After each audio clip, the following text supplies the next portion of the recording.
C'est du bon MX, bien entendu. À Sugo, nous sommes toujours au Japon. Sayonara. Sugo, bien entendu, c'est le nom de cette piste de 1626 mètres de terre bien travaillée. Il s'est passé des petites choses, bien entendu, dans la première manche avec un Stefan Everts très libéré.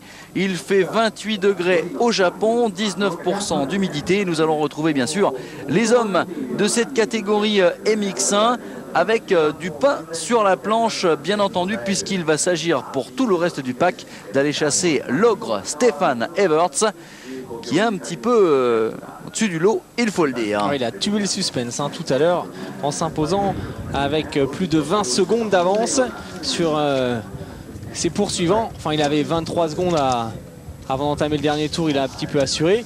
Mais une démonstration signée Stefan Everts qui s'est imposé devant un très bon De Dijker. De Dijker qui a vu revenir sur lui en fin de course un excellent Tanel Leok, Ramon 4e, Jorgensen 5e, Melot à la 6e place. Barragan est mal parti et est revenu arracher les points de la 8e place. Et puis chez les favoris, Strybos en difficulté.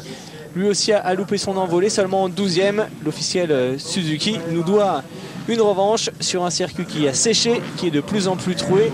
Les organismes seront mis à mal, d'autant qu'il fait très chaud, très beau. Et Stefan Everts, regardez son rythme de croisière, 4 courses, 4 victoires. Il reste sur 5 victoires de manches consécutives. Ce garçon Tanel Leok, c'est l'un des hommes qui peut le contester. C'est clair. Il l'a prouvé tout à l'heure, il a la vitesse Tanel Leok, il a la consistance pour le faire et en tout cas le physique pour mener la Kawasaki à bon port. Il faudra surveiller bien entendu Steve Ramon, mais peut-être aussi un certain Kevin Strybos. Brian Jorgensen, lui aussi a son mot à dire. Ouais, puis De Dijker, on espère enfin un bon départ de Ken De Dijker sur la Honda numéro 9, 3e, 2e de la première manche. Ouais, De Dijker, c'est vrai qu'il manque un petit peu de réussite au départ, mais ce garçon est capable de jouer un bon coup. Les drapeaux sont au vert et bien entendu pour ces 40 minutes de compétition, eh bien il faut garder la concentration derrière cette grille inversée du Grand Prix de Sugo. Les voici, les 450 bien sûr pour cette catégorie MX1 qui vont être lâchés dans maintenant 5 secondes.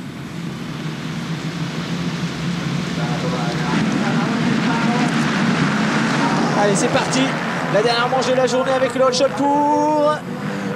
Le hot shot pour Marvin Vandal, a priori, qui a pris un excellent départ. Non, c'est Stefan Everts tout de suite qui reprend le commandement en accrochage à l'arrière du peloton. Oui, petite chute collective et Everts déjà qui s'envole. Marvin Vandal bien parti. On retrouve à nouveau l'un des pilotes japonais au guidon de la Kawasaki, Mizoguchi, qui avait déjà réussi un bon début de première manche tout à l'heure. Et Stefan Everts qui prend déjà la poudre d'escampette, il n'a pas envie de se laisser compter quoi que ce soit par qui que ce soit. Vandal en bonne position, le retour de Steve Ramon en 3 ou 4e position pour le moment. 3e place pour Barragan, attention Leok, chute de Tanel Leok. Et le Strybos ensuite par Kevin Strybos. Ah, catastrophe pour Tanel Leok, regardez, qui se fait shooter une nouvelle fois par l'arrière. Ah, pas de chance pour Leok, malheureusement, c'est son premier coup dur depuis le début de la saison, percuté par Julien Bill. Julien Bill. Course difficile pour le pilote suisse, il va repartir très loin Tanel Leok. Très très loin dans cette manche. Ah, c'est dommage, c'était bien parti pour ce Grand Prix, regardez, il va tout seul à la faute. Ah, il est sorti de l'ornière, percuté ensuite par Strybos qui n'a pu l'éviter. Un Grand Prix également difficile pour Kevin Strybos. Mais Strybos est souvent fort dans les secondes manches à suivre sa performance. Et regardez le japonais. Ouais, Mizoguchi, il est toujours là avec la 450 Kawa officielle. Ah, il fait vraiment de très très belles envolées, Mizoguchi. Attention à Narita également. Allez, Everts en tête devant Marvin Vandal, Jonathan Barragan, Steve Ramon. Derrière, Mizoguchi est là et Akira Narita effectivement sur la Yamaha officielle. Brian Jorgensen qui attaque Cédric Melot. Alors le moins qu'on puisse dire, la chute énorme. Chute de Brian Jorgensen. Un petit peu trop optimiste. Dans la partie sablonneuse, il a perdu l'avant, Brian Jorgensen. Il est à l'envers sur la piste, c'est hyper dangereux, là ça va très très vite. La déception également en début de saison, vraiment très très moyen pour Brian Jorgensen. Regardez, on revoit cette chute au ralenti. Et là il perd l'avant, il perd l'arrière. Alors ce n'est pas dangereux, il est à plat ventre. Jorgensen de retour chez Honda Martin, c'est là qu'il avait réussi ses meilleurs résultats. Il a bossé cet hiver avec Jackie Vimon.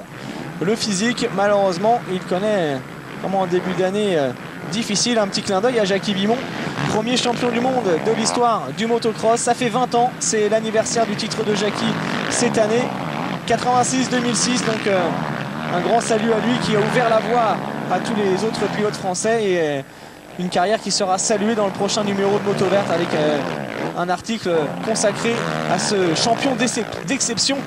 Ce grand monsieur qui a vraiment dédié sa vie au motocross et qui a su transmettre la passion aux nouvelles générations. Allez, c'est chaud en ce moment. Vandal qui vient de perdre 2 places d'un coup avec Steve Ramon et Jonathan Barragan. Barragan, 8e tout à l'heure de la première manche au guidon de la KTM officielle. Et Steve Ramon.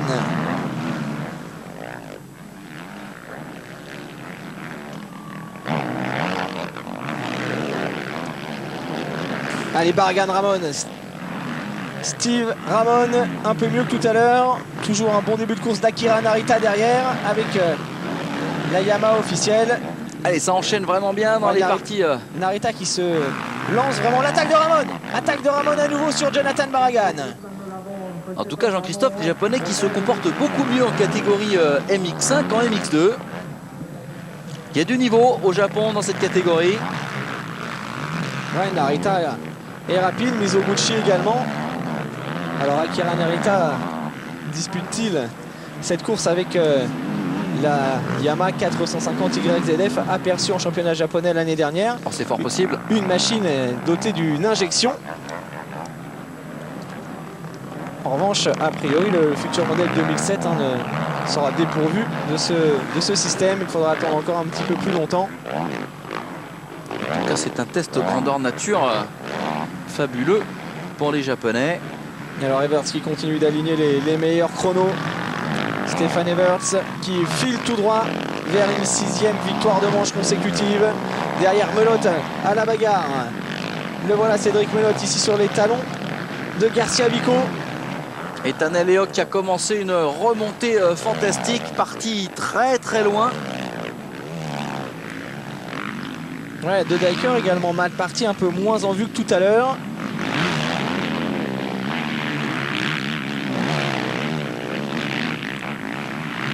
Et ça va vite dans cette manche, ça va très très vite pour Stéphane Everts. Meilleur temps en 1,49 dans le 3e tour.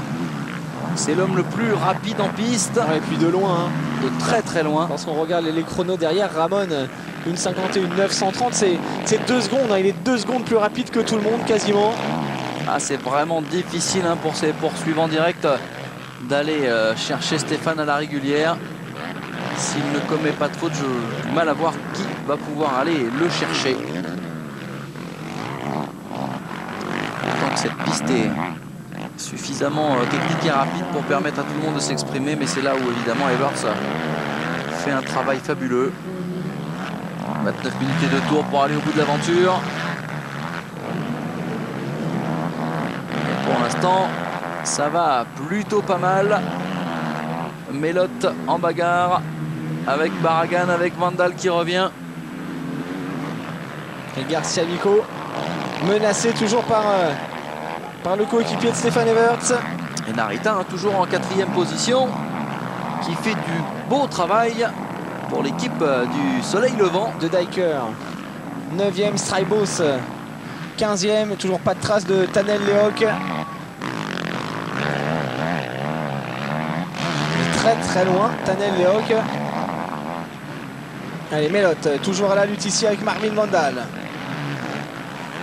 On vous le rappelle, Cédric Melotte sur le podium, ici même l'an passé, en catégorie MX2. Melotte qui revient petit à petit à son meilleur niveau. Le Belge a du talent, on le sait.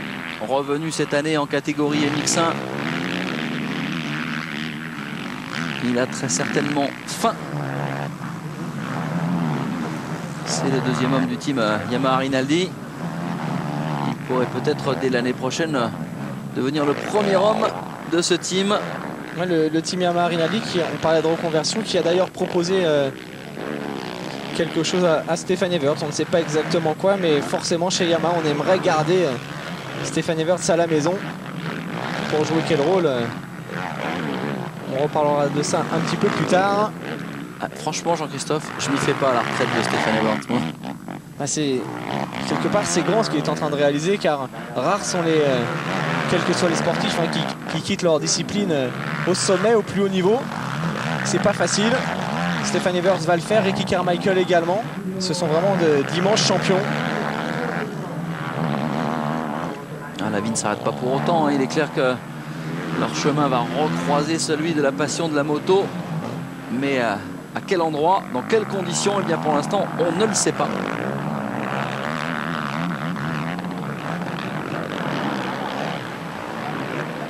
tout cas, dans cette manche, on est en train de se bagarrer pour les places d'honneur. Ouais, avec Vico toujours. Garcia Vico à la lutte avec Melotte. Petite faute de Cédric. Toujours 5e. Narita qui tient bien le coup. En 4e place toujours pour Akira Narita. Aura-t-il le physique nécessaire pour tenir ce rythme jusqu'au bout? Et Barragan en 2e position qui pour l'instant tient bien la dragée haute à Steve Ramon. Et une belle bagarre entre Steve Ramon et Jonathan Barragan. Narita le voilà. Avec cette fameuse 450 YZF injection probablement. Yamaha qui confie ses motos d'usine japonaises au team Jubilo Racing. Et Akira Narita qui est revenu l'année dernière sur ces terres pour remporter le championnat. Alors aura-t-il le physique pour suivre le rythme des hommes de tête? En tout cas, pour le moment, il a le talent dans cette manche. Ah, c'est de loin le meilleur pilote japonais du moment. On se souvient, il y a 2 ans, il nous avait impressionné du côté de Ligue de White. Il s'était bagarré en 2e manche quasiment pour la victoire pendant de longues minutes.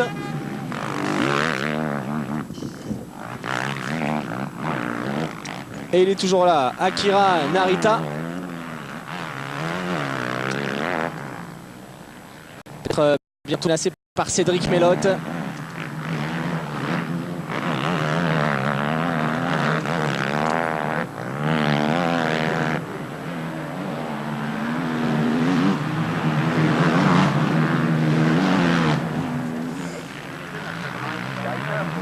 Les supporters japonais qui ont fait le déplacement pour soutenir notamment Stefan Everts. Lui aussi tenait absolument à remporter cette épreuve devant tous les décideurs de ces Yamaha. Virtual GP de leur forcément. En cas de succès, Stéphane qui ajouterait donc un 92e Grand Prix à sa collection.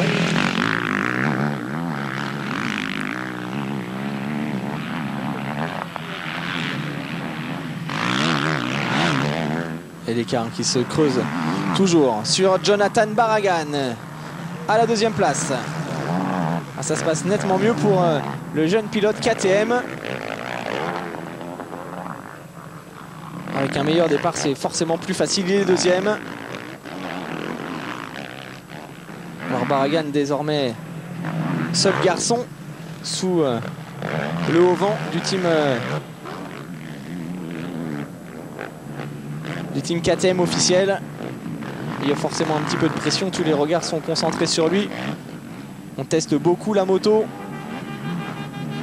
Et Georges Jobé est impressionné par ce jeune garçon qui n'a pas énormément d'expérience, mais qui dispose, d'après Jobé, de l'un des meilleurs physiques du championnat du monde. Il est en grande progression, Jonathan Barragan, alors que derrière, pour la 4e place, ça se complique maintenant pour Akira Narita, puisque Cédric Melotte est désormais à quelques mètres seulement du japonais. L'attaque peut-être dans la descente de Cédric Melotte.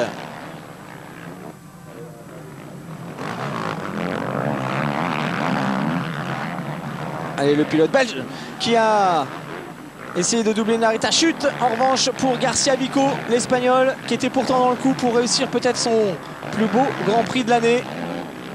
Assez dommage, alors que Melotte, ça y est, c'est fait, vient de déposséder Akira Narita de la 4e place.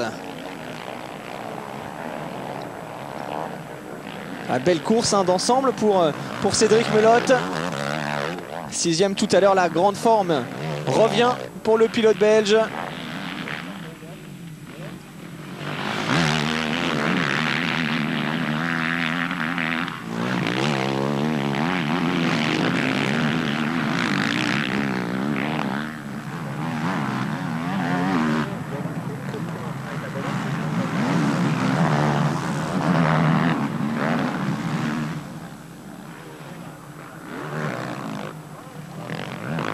Il faudra surveiller le retour de Tanel Leok, toujours assez loin. Mais l'Estonien sait que le moindre point est important, donc il va se battre jusqu'au bout pour défendre sa 2e place du classement provisoire.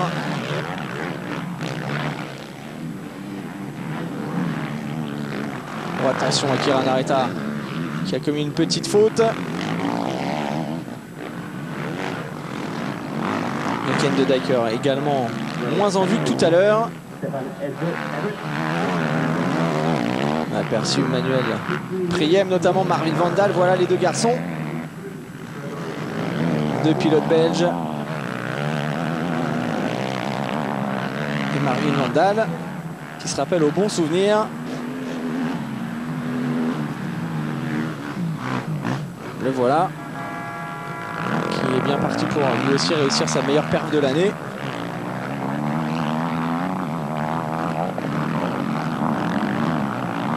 James Noble, numéro 10. Tous ces jeunes garçons qui vont reprendre des points à notre Français Pascal Leray. Je vous rappelle, si vous n'étiez pas avec nous tout à l'heure, le pilote Honda Multitech, blessé la semaine dernière au championnat de France élite de Saint-Jean d'Angély, n'a pas pu se rendre au Japon. On le retrouvera pour le prochain rendez-vous de Sèvres-Liévaux en Bulgarie.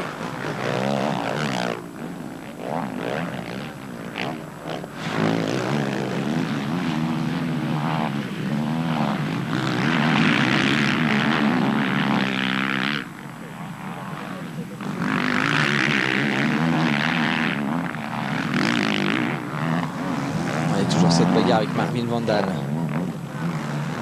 James Noble, 10e l'an passé. Le pilote Honda RWJ un peu moins à l'aise en ce début de saison.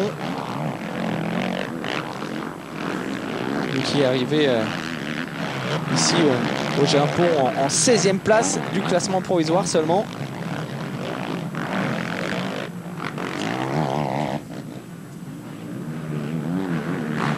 Après 8 tours, Everts, 14 secondes, 8 d'avance sur Barragan. Ramon qui reste dans le sillage du jeune pilote espagnol. Cédric Melotte 4e, Akira Narita à la 5e place. 6e place pour Ken de Dijker.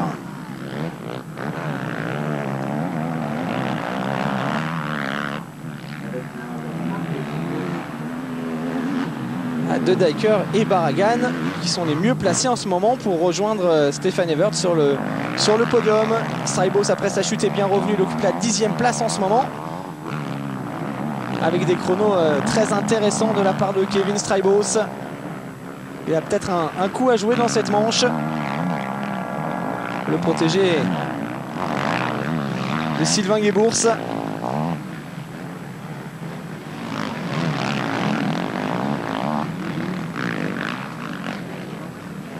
Marvin Vandal toujours à la lutte avec son compatriote Manuel Priem.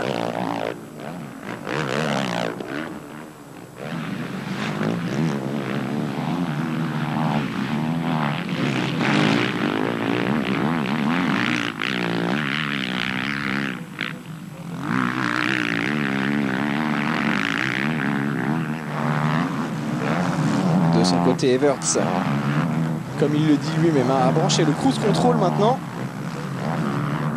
Il n'a plus qu'à gérer tranquillement cette seconde manche. Et plus les courses passent, et plus on se demande si quelqu'un arrivera à battre Everts cette année. Et quelque part, on aimerait bien qu'il remporte les 100 grands prix. Ce serait quelque chose d'énorme.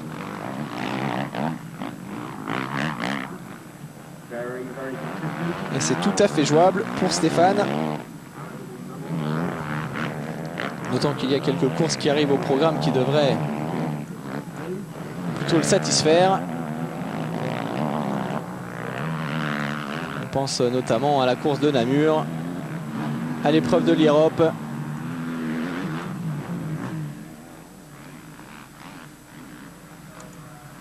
Allez, Barragan-Ramon, c'est la bagarre pour la deuxième place et ça chauffe maintenant pour Jonathan Barragan puisque Steve Ramon est revenu dans le sillage du jeune pilote espagnol.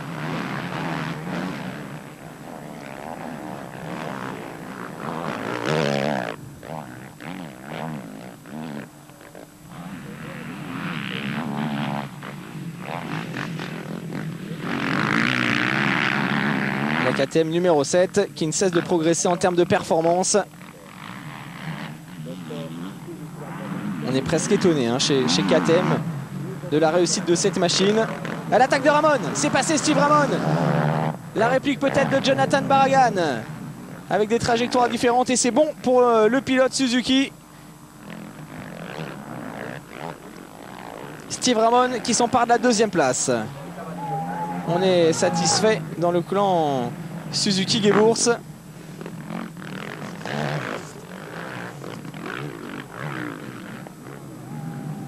Ramon qui devrait monter sur le podium de la journée probablement s'il continue comme ça.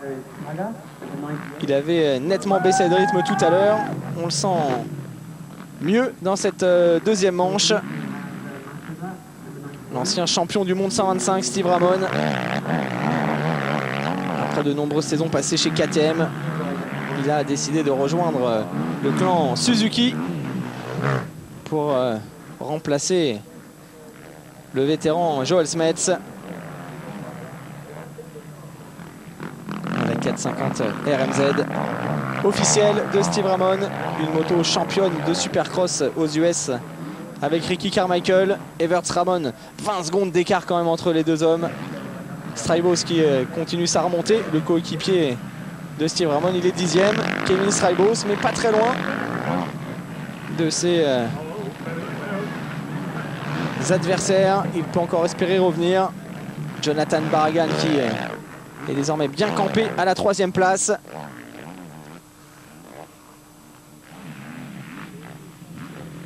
Et quelle progression du côté de Jonathan Barragan. 5e du classement provisoire en arrivant ici à Sugo.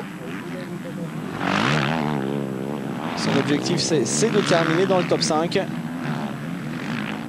Mais compte tenu de ses récentes performances, l'Espagnol peut désormais viser mieux. Pourquoi pas le podium final. Et retour sur la tête de la course. Le team Yamaha Rinaldi encourage Stefan Everts qui déroule. Hein. C'est une démonstration aujourd'hui.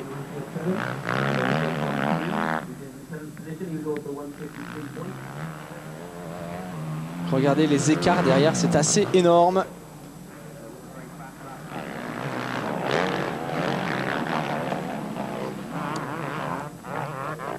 Everts qui avouait en début de saison disposer probablement de la meilleure moto qu'il n'ait jamais eue avec cette Yamaha YZF 450 Quadralu. On a énormément travaillé cet hiver chez Yamaha Rinaldi pour adapter cette machine aux exigences de Stefan Everts. On sait que Stéphane adore les moteurs souples. Il a gagné en maniabilité avec l'arrivée du Quadralu. Et le résultat est assez parlant. Puisque au guidon de cette machine, il est invaincu depuis le début de la saison, que ce soit en Grand Prix ou lors des courses de préparation. Steve Ramon toujours en seconde position, Barragan 3e.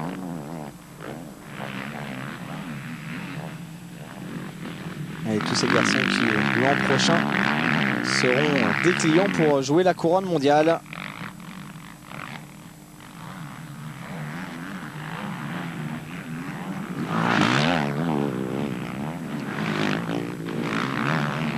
Barragan qui aimerait bien d'ailleurs devenir le premier espagnol à remporter un titre mondial en motocross. Elle revient sur une bagarre derrière, pas très loin derrière, avec Ken De Dyker qui est revenu sur Akira Narita. Manuel Priem, le pilote belge juste derrière. Et un De Dyker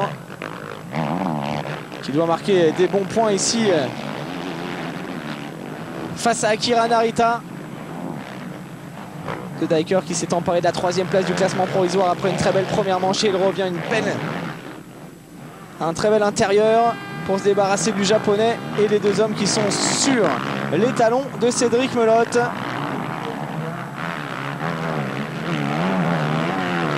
Et Narita, on se demandait s'il allait tenir le choc. Pour l'instant, c'est plutôt pas mal. Il est 6e.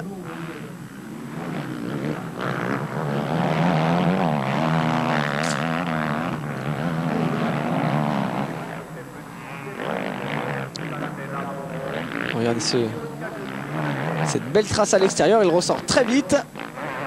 Alors que De Dyker se bloque légèrement dans les ornières profondes.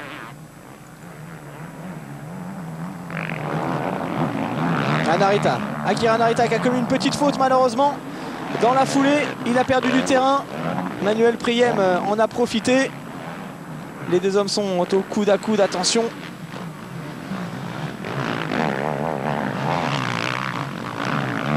Alors que devant De Dyker est revenu menacer Cédric Melotte. Et Priem qui va sortir Narita. Regardez le japonais obligé d'aller à l'extérieur du circuit. Et Marvin Van Dal derrière qui attaque lui aussi. Il donne tout ce qu'il a. Une fin de course très intéressante pour les places d'honneur. Car devant, si la messe est dite pour la victoire, en revanche, pour les places dans le top 5, en ce moment, il y a une véritable bagarre de chiffonnier. Regardez Ken De Dyker qui s'est débarrassé de Cédric Melotte. Très beau retour une nouvelle fois de Ken De Dyker qui pourrait terminer 2e de ce Grand Prix du Japon. S'il continue comme ça, sa remontée.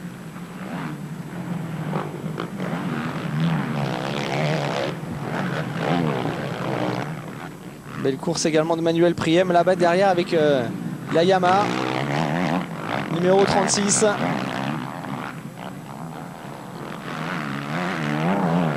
Priem en train de se rapprocher à son tour de Cédric Melotte. Un petit coup d'œil de Ken De Dyker pour voir combien de tours il reste. Virtuel 3e de ce Grand Prix de Sugo. Derrière Priem qui attaque là-bas dans la montée. Cédric Melotte, ça va peut-être passer pour le pilote Yamaha Van Beers, mais l'officiel Rinaldi qui résiste toujours.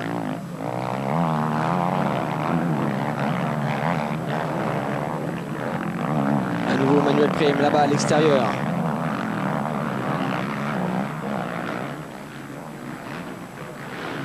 Ouais, ça passe cette fois-ci peut-être pour le Belge qui va... Non, toujours pas.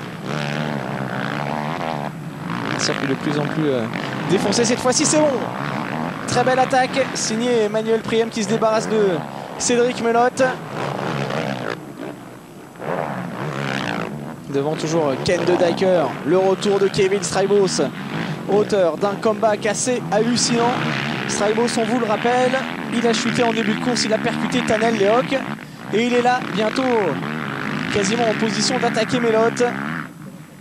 Quelle manche de Kevin Strijbos, exceptionnelle. De son côté, Tanel Lehoc, justement l'Estonien, n'a rien lâché lui non plus. Il est rentré dans les points, il se rapproche petit à petit de la 12e place. Un move de chasse avec De Dyker qui baisse un peu de rythme. De Dyker attaqué par Manuel Priem. Et derrière, regardez, c'est la Suzuki de Kevin Strijbos qui fait l'impression la plus forte dans ce groupe de pilotes pour aller chercher la 4e place. Strijbos qui attaque Melotte. Manuel Priem qui met la pression sur Ken De Dyker. De Dyker en difficulté dans cette fin de course. Il a beaucoup donné pour revenir après un départ moyen. Il est désormais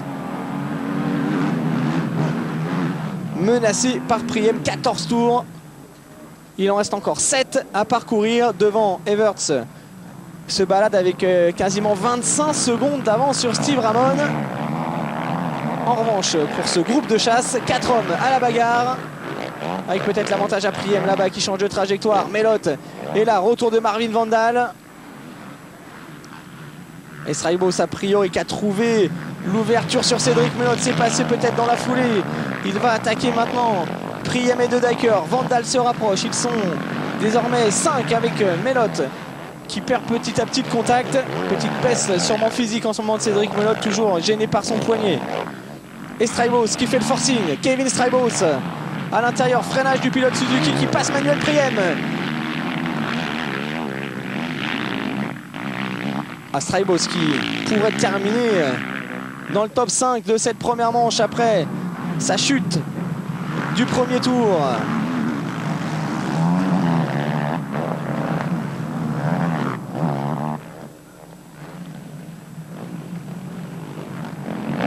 Et toujours la trace extérieure là-bas, très efficace depuis le début de cette manche. On a vu Akira Narita doubler De Dijker, Manuel Priem qui vient de reprendre le meilleur sur Straibos avec cet extérieur très rapide. Et un Grand Prix très intéressant en termes de trajectoire. Priem qui s'est débarrassé de De Dijker menacé maintenant par Straibos. Kevin Straibos, ça y est, c'est fait.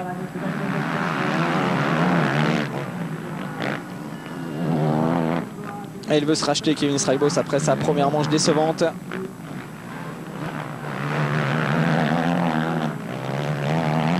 C'est Ken De Dijker en ce moment qui connaît des difficultés. Straibos sur Manuel Priem, ça devrait passer. Normalement, l'officiel Suzuki est plus rapide. Il roule en 1,52 950.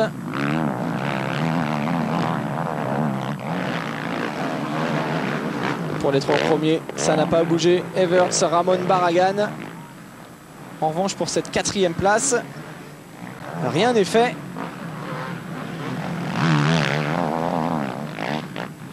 Et observez le pilotage de Straibos qui va chercher les extérieurs, qui recoupe bien les ornières. Et des trajectoires payantes puisque c'est lui qui vient de s'emparer maintenant de la 4e place de cette 2e manche. Quel retour hallucinant de Kevin Straibos.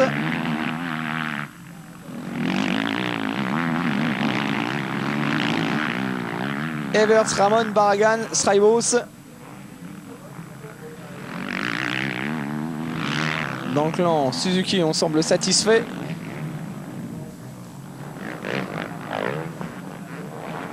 Emmanuel Priem qui va en profiter pour marquer des gros points et probablement intégrer le top 10 provisoire de ce championnat du monde MX1.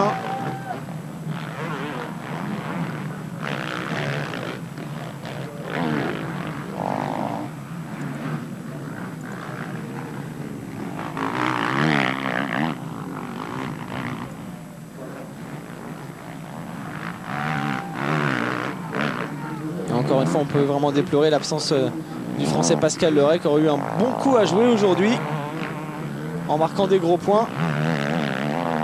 Du coup, il va perdre du terrain. Il était 8e du provisoire. Et des garçons comme Priem notamment vont se rapprocher. James Noble également.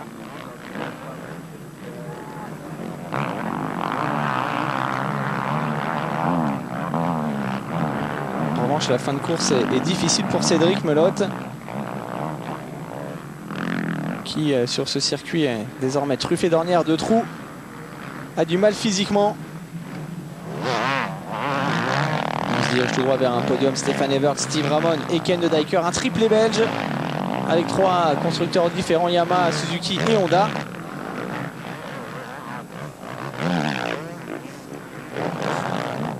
Le deuxième provisoire de ce Grand Prix, le voilà, Steve Ramon, auteur d'une bonne manche. Le virtuel deuxième du Grand Prix, une belle manche, mais il aurait été incapable de suivre Stéphane Everts. Stéphane Everts qui s'étonne parfois des écarts qu'il arrive à creuser face à tous ces jeunes pilotes. Là aujourd'hui, plus de 25 secondes dans la deuxième manche, c'est vraiment énorme.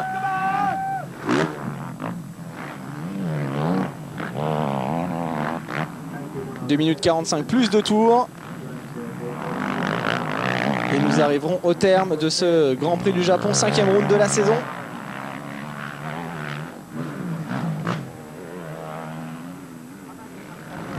Ce petit camel en montée très technique. Avec Ramon qui tend la jambe avant même la réception pour enchaîner avec le virage qui suit.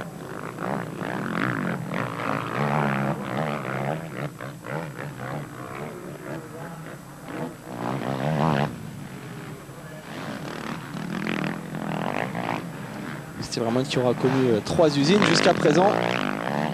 Kawasaki de Grotte, KTM et depuis le début de l'année, il pilote cette 450 RMZ de chez Suzuki.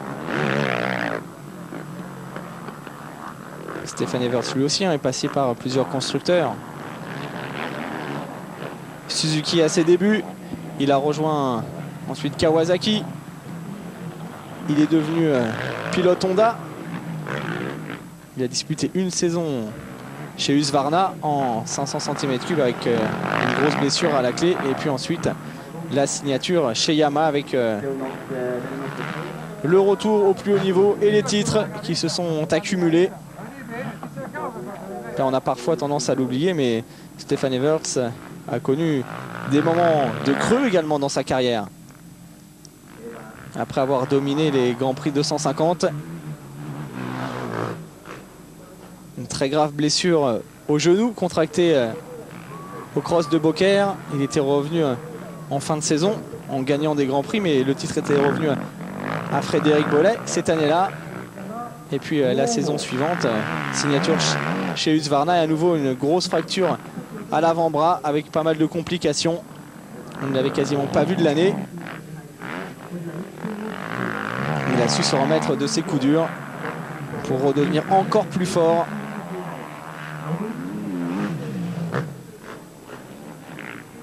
Everts qui est forcément un exemple pour de nombreux jeunes pilotes comme Jonathan Barragan, qui a d'ailleurs appris à devenir pilote professionnel en écoutant les conseils du père de Stefan, Harry Everts. Harry Everts sous contrat avec la fédération espagnole depuis plusieurs saisons maintenant pour détecter les jeunes et les emmener au plus haut niveau. Un travail qu'avait effectué Jackie Limon il y a quelques années avec l'équipe de France et Sport de motocross. Avant de s'occuper exclusivement de Sébastien Tortelli. Il faut d'ailleurs souligner le travail de ces fédérations, la fédération espagnole, la fédération française bien sûr, avec Olivier Robert en charge des pôles espoirs de l'équipe de France Espoir. Les deux frères Pourcel ont suivi cette filière notamment. Ken de Dyker, on le retrouve 9e maintenant en difficulté. C'est rare de voir Ken de Dyker craquer physiquement comme ça.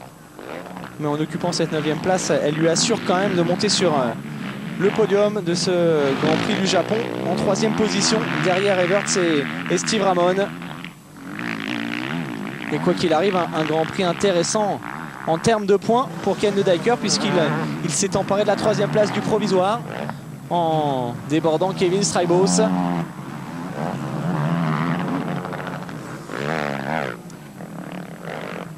Avec des freinages assez étonnants de Dyker dans les descentes qui bloquent sa roue, qui reste la roue bloquée pendant de nombreuses secondes. Alors ça, c'est pas des choses que l'on apprend dans les écoles de pilotage. Justement, on peut s'en étonner.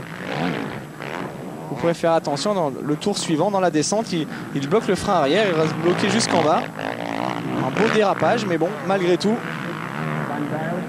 malgré ce pilotage atypique de Dyker, est aujourd'hui l'un des hommes les plus rapides dans les mix-1. Les deux derniers tours maintenant.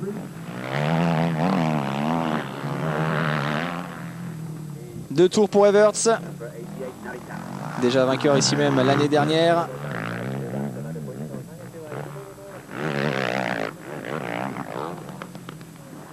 Everts plus fort que jamais en ce moment. Alors certes, il est débarrassé de la pression de Pichon, Tortelli et Coppins. Mais on le sait, Ce n'est pas toujours facile de rester concentré dans ces conditions. Stéphane l'a bien compris. Il est vigilant et pour l'instant, il ne commet pas la moindre erreur. Il l'avait d'ailleurs souligné en début de championnat, lorsque ses différents adversaires se sont éliminés les uns après les autres. Il l'avait dit, l'an passé, j'avais connu une petite période difficile, justement, quand Mickaël Pichon avait mis un terme prématuré à sa saison.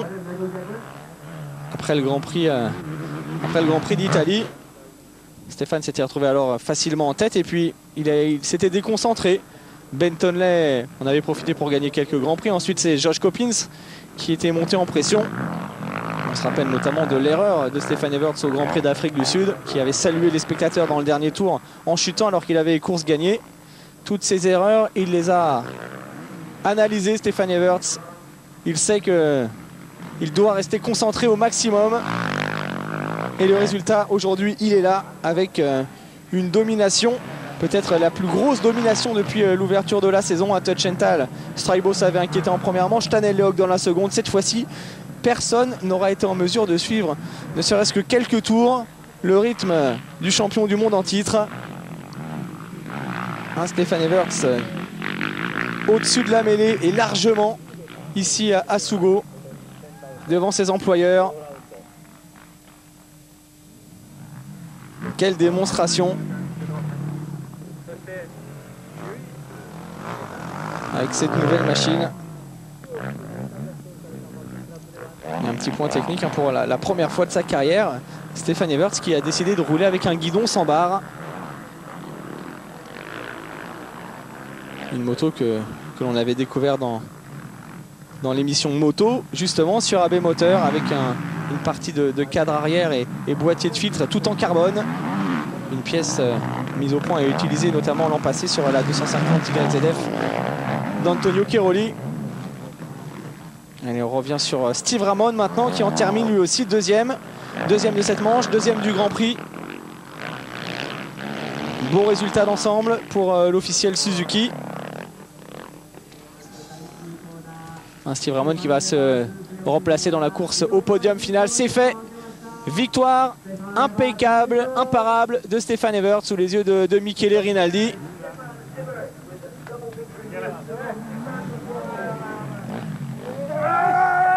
Et le mécanicien français Yann Lozano de Stefan Everts, lui aussi très heureux.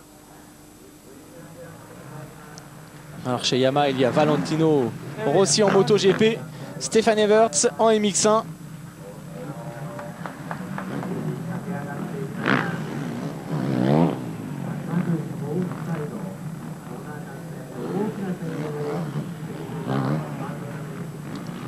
Et la quatrième place pour Strybos, auteur d'une très belle course. Marvin Vandal également 5e de cette seconde manche. Manuel Priem 6e. On attend la suite du classement, mais il faut attendre car quand le deuxième est à 23 secondes, le troisième à plus de 30 secondes, forcément derrière ça met du temps à arriver. Noble 7e de Dijker à quasiment 1 minute. 8e, 9e place pour Narita qui termine dans le top 10. Très belle course d'Akira Narita. Au niveau du classement provisoire, on devrait avoir pas mal de changements. Si Stefan Everts reste en tête devant Tanel Lehoc. De Dijker s'empare de la 3e place. Strybos c'est 4e, Ramon 5e, Barragan 6e. Mais c'est très serré entre Barragan 150 points et De Dijker 168. Il n'y a pas grand chose. Cédric Melotte occupe la 7e place. Tortelli toujours 8e devant Priem et Pascal Leray, qui reste dans le top 10 malgré son forfait aujourd'hui au Grand Prix du Japon. Et Stefan Everts qui tenait à offrir un tour d'honneur aux spectateurs japonais. Il l'a dit, il veut profiter de ces derniers moments au maximum.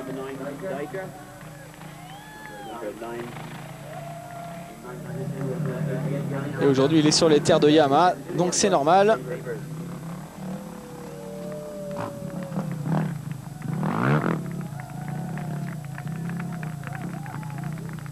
Salué par les fans japonais. Stéphane, on va le retrouver d'ici quelques minutes. Maintenant sur le podium, 92 succès, il lui manque encore 8 victoires. pour atteindre la barre mythique des 100 Grands Prix.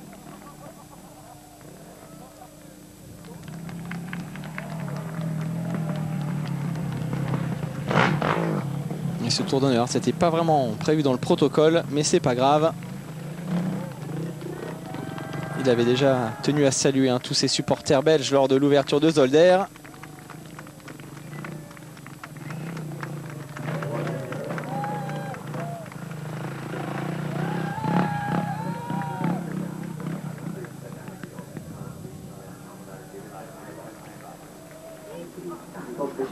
Le circuit Sugo qui commence à se vider. Le classement donc de cette manche: Everts, Ramon, Barragan, Straibos, Vandal, Manuel Priem, James Noble 7e. La 8e place pour Ken de Dijker. On retrouve ensuite le premier japonais Akira Narita, Danny Tebers, Shinichi Kaga, 2e japonais, et Tanel Leok qui n'a rien lâché comme à son habitude, revenu en 12e position. Arraché quelques points très importants.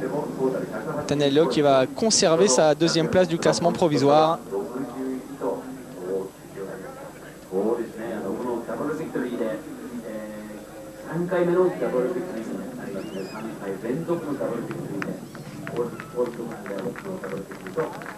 Avec 51 points de retard maintenant sur Evers, le classement de la journée: Evers, Ramon, de Dijker, Barragan, Tanel, Leok. Après 5 courses, déjà 51 points d'avance au provisoire pour Stefan Everts. C'est-à-dire un Grand Prix complet, 2 manches remportées d'avance, plus un petit point, ça fait beaucoup.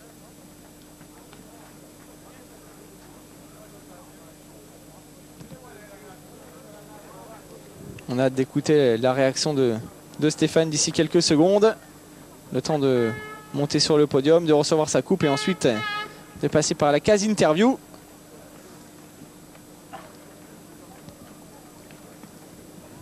Je vous rappelle qu'un résumé de ce Grand Prix du Japon sera diffusé vendredi prochain sur l'antenne d'AB Moteur. Alors que nous allons revivre les meilleurs moments de cette seconde manche avec, pour commencer, le all shot d'Everts. Encore un départ en tête. Le premier accrochage impliquant Tanel Leok et Kevin Straibos. Les 2 garçons vont repartir. Ensuite la chute de Brian Jorgensen, pourtant dans le bon paquet devant. C'est l'explication entre Steve Ramon et Jonathan Barragan. Akira Narita au guidon de la nouvelle Yamaha a fait de la résistance pour offrir un bon résultat à son public japonais. Grosse explication entre Ramon qui finalement va prendre l'avantage sur Jonathan Barragan. Everts, Ramon, Barragan, c'est le trio de tête. Derrière, Narita continue son show face à Ken de Dijker en difficulté. Et puis en fin de course, retour de Kevin Straibos pour aller chercher la 4e place alors qu'il était très très loin. Dans le ciel de Sugo, Stefan Everts n'a pas d'adversaire. Il s'impose avec plus de 24 secondes d'avance sur son premier poursuivant. Le podium, le voilà sur la 3e marche. Ken de Dijker est déjà là. On attend maintenant Steve Ramon et Stefan Everts pour un triplé belge. Bonne journée pour Ken de Dijker, on le répète, désormais 3e du classement provisoire.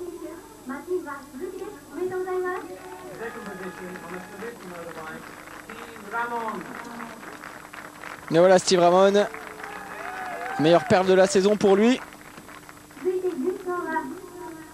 Après un Grand Prix mitigé du côté de Touch & Tal. Il retrouve le devant de la scène. Et voici une nouvelle fois l'homme du jour. 92e victoire en Grand Prix pour le pilote Yamaha Stefan Everts. Qui n'a pas l'air plus marqué que ça. On le répète, il est préparé pour affronter ce championnat du monde. Physiquement, c'est un rock.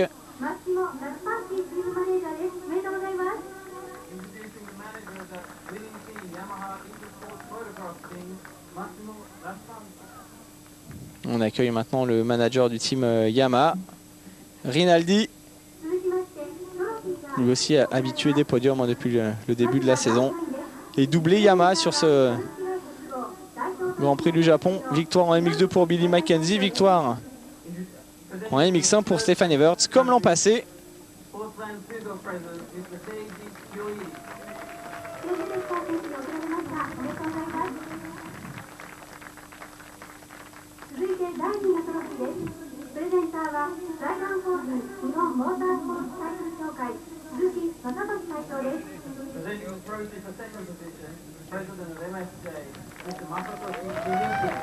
Steve Ramon applaudit et l'ovation, elle sera réservée au vainqueur.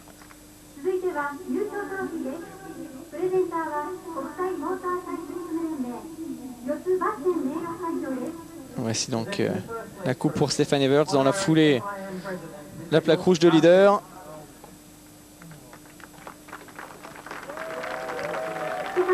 Un leadership qu'il défendra dans 15 jours avec le Grand Prix de Bulgarie, Savlievo. Une piste qui fait son retour au calendrier cette saison. Ensuite, on enchaînera avec un mois de juin assez chargé puisque le 3 week-ends d'affilée, 4, 11 et 18. Bulgarie, Italie sur la piste de Montevarchi dans la région de Florence. Et le 18 juin, le Grand Prix de Grande-Bretagne à Matterley-Bazine.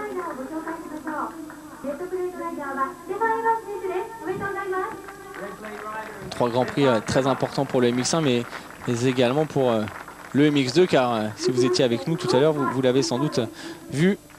Il y a du resserrement en tête avec la prise de pouvoir de Pourcel, les déboires de Rattray et la bonne course de De Ruyver. On écoute l'hymne pour Stefan Everts.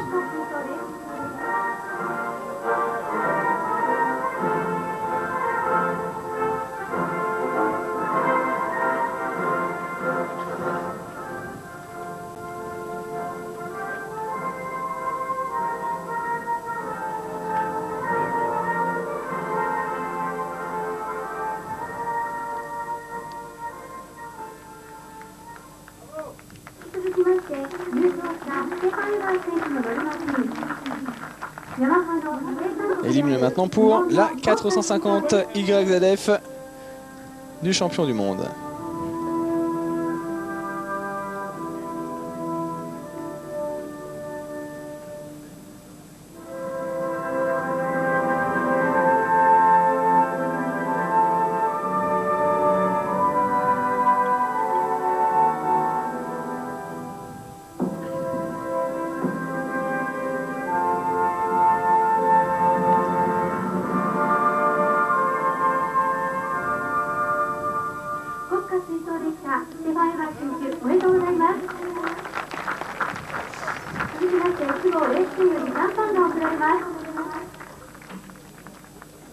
Allez, c'est fait pour ce podium du Grand Prix du Japon. Les trois hommes qui vont saluer une dernière fois le public avant de passer par la case interview et retrouver Pascal Audiker.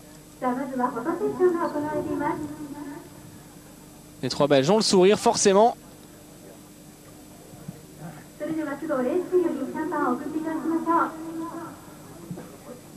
Et on a envie d'entendre la réaction de ces garçons après la traditionnelle douche au champagne, un rituel bien connu de Stefan Everts.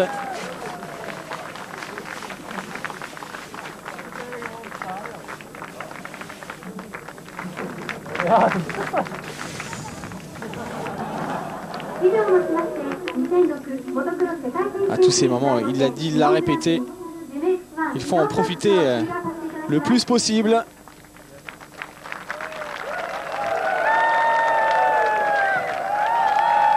Allez, c'est parti pour le lancer de casque. Ça aussi, c'est une tradition maintenant.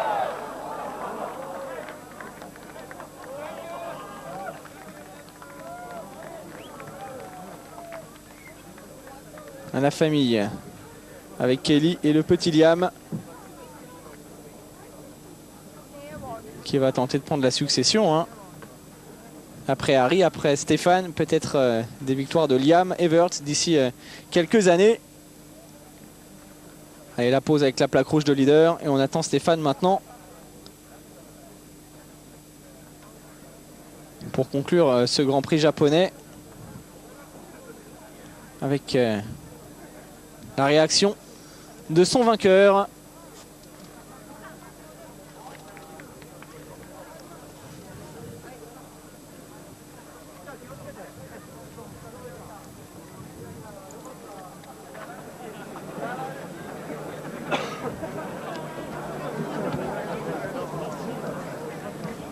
Stéphane, bravo. Encore une nouvelle victoire. Une victoire assez spéciale ici au Japon devant toutes les personnes de chez Yamaha. Ouais, c'était un grand jour. J'avais gagné déjà un championnat à Suzuka il y a quelques années. C'est bien de gagner ici à nouveau. J'ai toujours eu un excellent feeling depuis le début de ce week-end. J'ai fait la pole position, j'ai pris de bons départs. C'est pas dans mon habitude de réussir les poles, c'est ce que j'ai fait ici. Je vais continuer à travailler très fort dans les semaines qui viennent pour continuer sur ce rythme. Merci à tout le monde ici au Japon et à tous mes supporters. Et il vous l'a dit, il va continuer à travailler fort dans les semaines qui viennent. On peut lui faire confiance.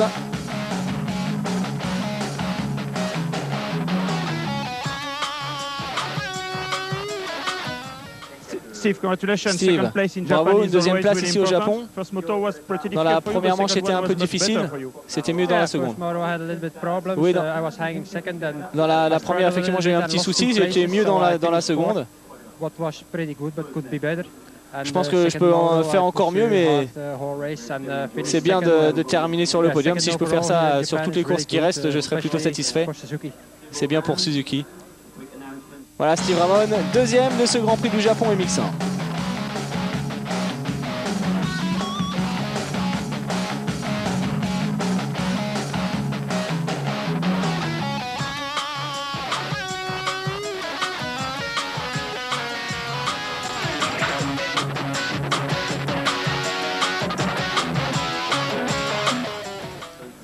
Ken, bravo.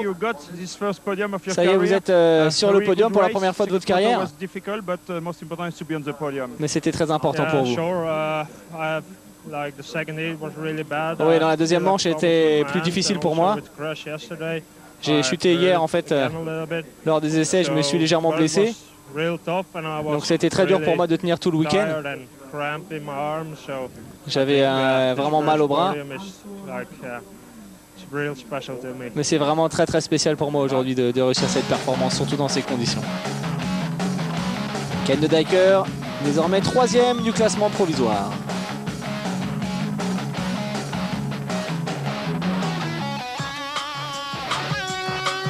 Alors il n'y aura pas de motocross la semaine prochaine, mais du Supermoto, le Grand Prix de France qui sera diffusé non pas dimanche mais lundi. Grand Prix de France de Villars-sous-Écault avec Frédéric Bollet, Thierry Van Den Bos, Jérôme Giraudot.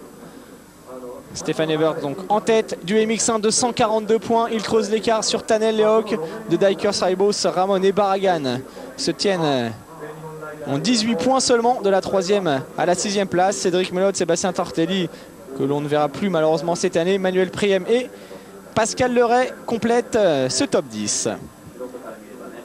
Donc les rendez-vous moto sur AB Moteur vendredi avec le résumé de ce Grand Prix du Japon. Ensuite lundi prochain le championnat du monde de Supermoto à Villars-sous-Écault. Et puis dans la foulée l'ouverture du championnat américain de motocross Sacramento avec Carmichael, James Stewart, Alessi et tous les meilleurs pilotes US pour une année qui s'annonce vraiment passionnante concernant le mondial de motocross. On l'a dit, on l'a répété, prochain rendez-vous le 4 juin en Bulgarie. Salut à tous et à très bientôt sur Antenne d'AB Moteur. Ciao ciao.